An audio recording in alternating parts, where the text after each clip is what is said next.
ludziska, z tej strony Kinga. W dzisiejszym odcinku chciałabym wam pokazać najlepsze przybory dla początkujących. O mój Boże, to znowu ta zakichana blondyna. Pewnie po raz kolejny będzie polecać tylko najdroższe przybory. Sam nie wiem, bo jej nie oglądam, ale mam koleżankę, która ma kolegę, który ma znajomego, który kiedyś przeczytał na Facebooku, że ona właśnie tak robi. Pewnie to prawda. Noż kurde, dasz mi się w końcu wypowiedzieć?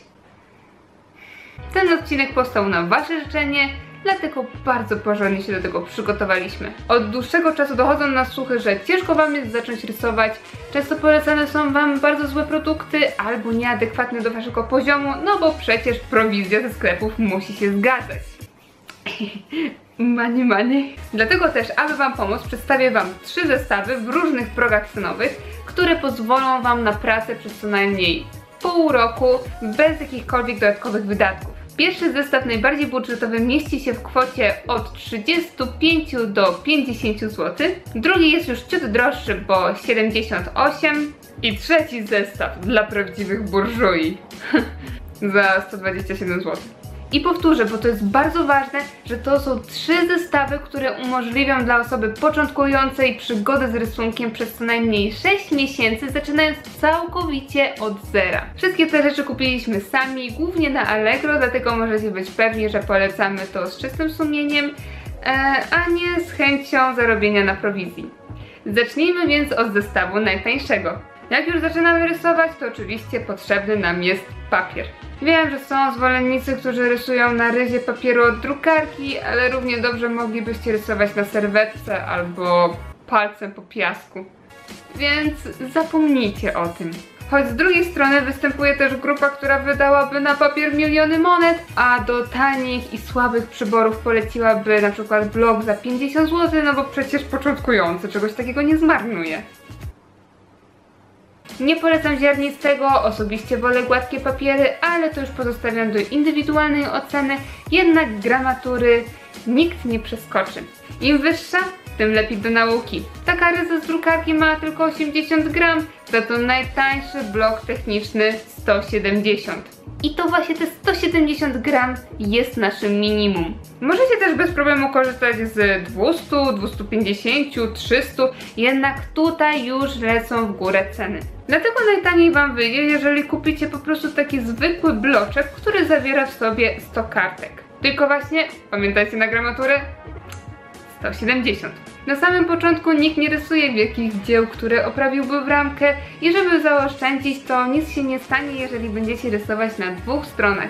Wtedy z takiej jednej ryzy możecie wyciągnąć 200 rysunków. Zakładając, że rysowalibyście na przykład 5 rysunków tygodniowo, daje nam to tak naprawdę pracę na 10 miesięcy. Ale załóżmy, że rysowalibyście więcej, więc taki papier daje wam możliwość nauki przez pół roku. Całkiem nieźle, a koszt tego wynosi tak od 11 do 14 zł.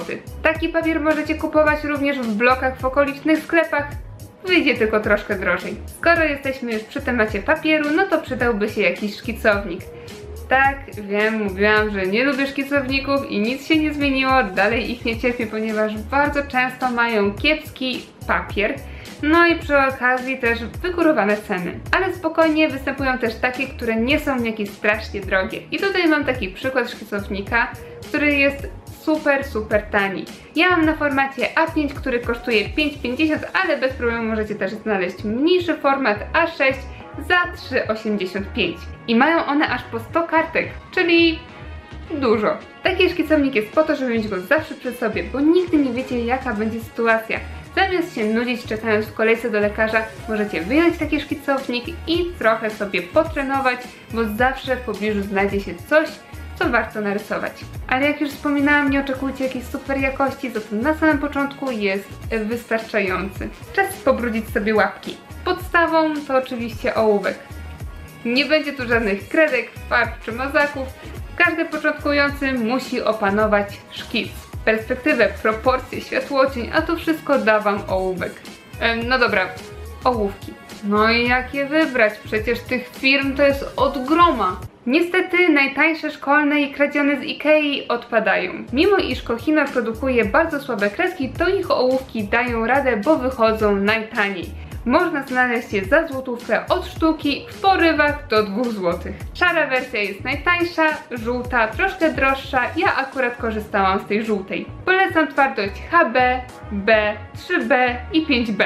To tyle. Nie kupujcie zestawów, bo gwarantuję wam to, że będą tam miękkości, których nawet nigdy nie użyjecie. Lepiej tą samą kwotę przeznaczyć na zakup większej ilości ołówków, które już poleciłam, no bo przecież one się zużywają. A szczególnie te miękkie cholery typu 5B i zwyż. One to już w ogóle lecą jak woda. Spokojnie możecie kupić tego więcej. Pamiętajcie tylko, że to nie są ołówki na całe życie, bo straszne z nich słabiaki. Mnie one troszkę zniechęciły do rysowania w momencie, kiedy miałam już większą umiejętności, ponieważ ich grafit jest niejednolity. Ma się wrażenie, jakby czasami występowały w nich jakieś drobinki, tak jakby kamyczki, które drapią tylko kartkę, ale nie rysują. No i przy okazji okropnie się one świecą. Wygląda to paskudnie. Początkujący oczywiście nie będzie tego odczuwać, więc nie ma co przepłacać. Długo zastanawiałam się, czy ołówek automatyczny nie powinien znajdować się w drugim pułapie cenowym, jednak wspomniałam już o szkicowniku na formacie A6, o rysowaniu w podróży, więc zdecydowanie przyda się wygodny ołówek automatyczny, tym bardziej, że on umożliwi nam precyzyjne rysowanie drobnych szczególików, więc jednak jest on niezbędnikiem. Przetestowałam naprawdę nie jeden, a nawet kupiłam sobie za około złotówki w Biedronce. I wiecie co? Nie różnił się kompletnie niczym od tego za piątaka. A nawet miałam metalowy za 11 zł, który zepsuł się po miesiącu. Dla początkującego w życiu bym nie poleciła jakiegoś drogiego ołówka automatycznego, dlatego spokojnie możecie kupować taki, który jest za złotówkę albo za złoty 50. Wkłady również możecie kupić w takim przedziale cenowym, złotówka do 2 zł w porywie. Jakość takiego rysika nie będzie najlepsza, no wiadomo, że lepiej wypadnie taki za 4 zł, ale i tak da się nim rysować. No i przynajmniej nie musicie niczego temperować, strugać, ostrzyć, jak zwał, tak zwał. Czas więc poruszyć temat temperówek. Istnieją osoby, które poleciłyby strugaczkę za 200 zł, no bo przecież starczy na lata i przypominałyby wam, jak bardzo daliście się oszukać. A tak serio, na samym początku wystarczy wam zwykła, metalowa za złotówkę. Każda plastikowa to straszny bubel. Dobra, ta metalowa może nie jest jakaś najlepsza, a przy częstotliwym rysowaniu i częstym temperowaniu paluchy bolą jak cholera, ale i tak w stosunku jakości do ceny wychodzi całkiem zadowalająco. Pewnie pojawią się osoby, które uznają ostrzenie tylko nożem. Jest to poprawna metoda, jednak nie chciałabym mieć na sumieniu waszych palców czy żył. No i na końcu pozostaje kwestia gumek. I potrzebne są dwie. Pierwsza podstawowa do takiego zwykłego ścierania, którą możemy znaleźć w granicy 1 złotówki. Serio, nie potrzeba wam tutaj nie wiadomo jakiej, bo tak naprawdę najważniejsza to jest ta druga, czyli chlebowa. No i tutaj nie da się przycebulić. Te najtańsze są tragiczne, są bardzo twarde i nie spełniają swojej funkcji przez to, że nie można ich odpowiednio pougniatać. Taka gumka powinna być bardzo mięciutka, przypominająca plastelinę. Moja ulubiona to z Faber-Castell, którą kupuję za 3,70. Jej zastosowanie to nie tylko ścieranie, ale również wchłanianie nadmiernej ilości ołówka. Prościej mówiąc, możemy rozjaśnić tę partię rysunku, w którym przesadziliśmy z cieniami, a ugniatamy ją do oczyszczenia. Podsumowanie. Najtaniej razem wychodzi 35,55, a w górnej granicy 49 zł i 18 groszy. Jak widzicie, przez pół roku możecie przeżyć nie przekraczając 50 zł. Na rynku oczywiście znajdziecie już gotowe zestawy dla początkujących, które są tak w kosztach 100 zł i często znajdują się tam akcesoria, których przenigdy nie użyjecie. Za to te elementy, które będziecie bardziej korzystać, no to one szybko się zużyją i będziecie tak musieli je dokupić. Więc bez sensu, kompletnie. Dlatego osobiście polecam kupowanie na sztuki, bo dzięki temu dokładnie wiecie, za co płacicie, co macie i z czego korzystacie. W żadnym zestawie nie wspomniałam o wiszerze do rozmazywania, ponieważ początkujący nie powinni rozmazywać. Na samym początku trzeba opanować szraf. A jeżeli będziemy to rozmazywać, no to tego nie opanujemy. Do tego daje to straszny sztuczny efekt, prace stają się plastelinowe, nie mają faktury i wygląda to strasznie nienaturalnie. Na upartego, jeśli już bardzo będziecie chcieli jednak rozmazywać, to lepiej wam się sprawdzą patyczki do uszu albo waciki. Serio. Okej, to jak wygląda ten ciut droższy zestaw? Właściwie jest to samo, ale mamy parę rzeczy lepszych jakościowo, no i po prostu mamy tego więcej. Co oznacza, że zwiększamy komfort naszego rysowania i samej nauki. Papier A4 i szkicownik zostaje bez zmian, ale czasem przydałoby się rysować na większym formacie. Jeśli nie macie miejsca na Bristol B2, to chociaż niech to będzie papier techniczny A3, który oczywiście również możecie kupić w bloczku po 100 sztuk za 24 zł. To już spokojnie jesteście przygotowani na rok rysowania. Zmieniłabym jednak tutaj gumkę na taką ciut lepszą i jest to Radar Seed, którą możecie kupić za 2,40. Jest ona naprawdę super, bo potrafi większość rzeczy zmazać, nawet jeżeli mocno przyciskacie ołówek. Do tego może wam się przydać gumka, która jest w ołówku, znaczy tu nie ma ołówka, tylko tak się to nazywa. To jest drewienko wypełnione całe gumką z Kohinoora, która jest niesamowicie dobra i nadaje się do precyzyjnego ścierania drobnych elementów. Taka kosztuje 2,50. Naprawdę kocham tą gumkę i jest to mój niezbędnik. Miotełka. To nie jest jakoś strasznie ważny gadżet, ale przydatny. Zwłaszcza w momencie, jeżeli chcecie pozbyć się wiórków z gumki, albo jeżeli skruszy wam się troszkę ołówek i chcecie to zdmuchnąć. Napiszcie w komentarzu, jeżeli zdarzyło wam się w ten sposób delikatnie opluć rysunek. Mi się zdarzyło. I to nie raz. Dlatego tanim rozwiązaniem jest kupienie pędzla typu wachlarz do akwareli za 5 zł. Koniec oplutych rysunków i chwała czystym pracom. Metalową temperówkę wymieniamy na droższą, ale za to przyjemniejszą i skuteczniejszą, czyli drewnianą. Taką kupicie za 3,50. A jako gadżet do ostrzenia naszej końcówki ołówka tak, żeby był ostry jak igła, nada się papier ścierny o wymiarze tak 23 na 28. Kupimy taki za 50 groszy. Na koniec deska. No, niby do rysowania wystarczy biurko, ale nie do końca. Jeśli nie mamy pochyłego stołu kreślarskiego, a zwykłe biurko, to pod takim kątem rysując zawsze zaburzamy nasze proporcje. Żeby uniknąć tych strasznych błędów, ale też nie wykosztowywać się nie wiadomo ile za specjalistyczne stoły, możemy po prostu kupić tak zwaną rysownicę. Najtańszą możecie kupić za 7 zł o wymiarach 50 na 40. A jak bardzo chcecie, możecie też kupić klips za 2 zł, choć można się bez tego obejść. Ja taką deskę kupiłam za 30 zł, więc no uważajcie, żeby nie przepłacić. Podsumowując, najtaniej ten zestaw wyjdzie nam za 78 zł i 45 groszy. Mamy tu o wiele więcej papieru i parę gadżetów, które z pewnością umilą nam pracę. Ostatni zestaw i najdroższy ma parę ciekawych gadżetów, które powinny przyspieszyć naszą pracę i naukę. Do tego zaprezentuję wam kolejną książkę, która ma ciekawe pomocy naukowe. Polecam wam zaopatrzyć się w pióro na czarne naboje za 5 zł. Takim narzędziem o wiele łatwiej jest opanować szraf.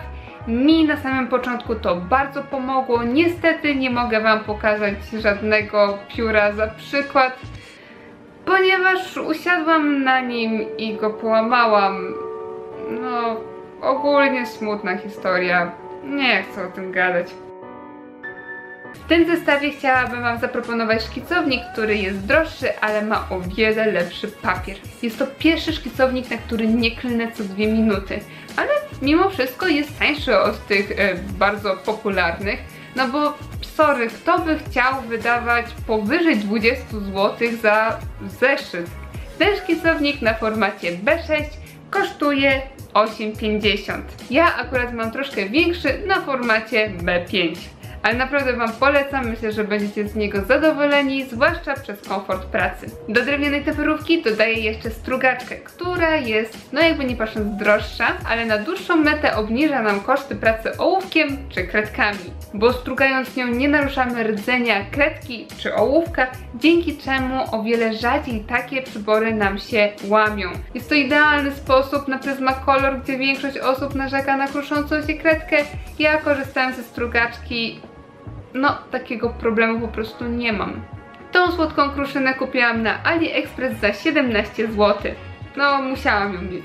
Wchodzi do niej standardowy wymiar ołówka o średnicy 7 mm, co oznacza, że taka kredka od karandasz no już się nie mieści.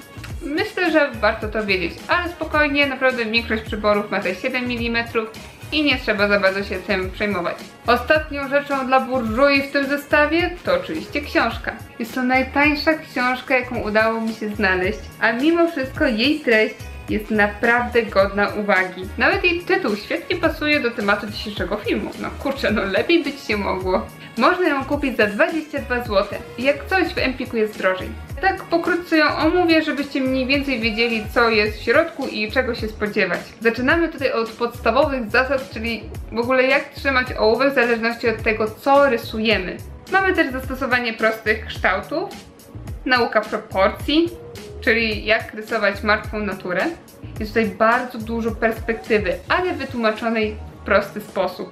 Dzięki czemu każdy samouk sobie z tym powinien poradzić. Perspektywa powietrzna i elipsa w perspektywie. Potem mamy cienie. Ogólnie szkice są różne, jeśli można tak to powiedzieć. Bardzo proste i poprawne, widać umiejętności w zaawansowaniu faktury. Do tego mamy krok po kroku pokazane, jak narysować dość skomplikowany obiekt, który na samym początku wymaga wyrysowania perspektywy. Zostały zastosowane bryły i cieniowanie. Większość pracy jest bardzo fajna, no ale niestety nie wszystkie, bo można trafić na przykład na tak tragicznego kota. A później już mamy psa, który wygląda znacznie lepiej. Martwa natura jest super przedstawiona i spokojnie można brać z tego przykład. No, ludzie i zwierzęta kuleją, ale podstawy oczywiście są zawarte. Ale ta książka kosztuje tylko 22 zł, więc na jakieś niedociągnięcia naprawdę można przymknąć oko. Bo to jest taki podręcznik, który nie jest idealny, ale ma bardzo bogatą treść, można z niego się dużo nauczyć, no i zdecydowanie nie skrzywdzi. To jest najtańsza książka zgodnie z tematem odcinka, ale jeżeli macie większy budżet, to możecie kupić Sztuka rysowania, którą już jakiś czas temu omówiłam na kanale. I ta książka dosłownie wyczerpuje temat nauki rysowania ołówkiem. Podsumowując, ten zestaw kosztuje około 127 zł. Tyle wyszło za wypasiony zestaw, w którym nie powinno Wam już niczego zabraknąć. I pozwoli Wam na spokojne rysowanie przez rok. Mam nadzieję, że naprawdę niczego nie pominęłam. Jeżeli wytrwaliście do końca, to bardzo Wam za to dziękuję. Piszcie w komentarzach, co sądzicie o tych zestawach i które dla Was najbardziej odpowiadają. Pamiętajcie o zostawieniu łapki w górę, subskrypcji kanału z dzwoneczkiem, ponieważ już za tydzień będzie odcinek o pampastelach i myślę, że to będzie najbardziej intrygujący film do tej pory. Nie przegapcie. Do zobaczenia do następnego odcinka. Pa!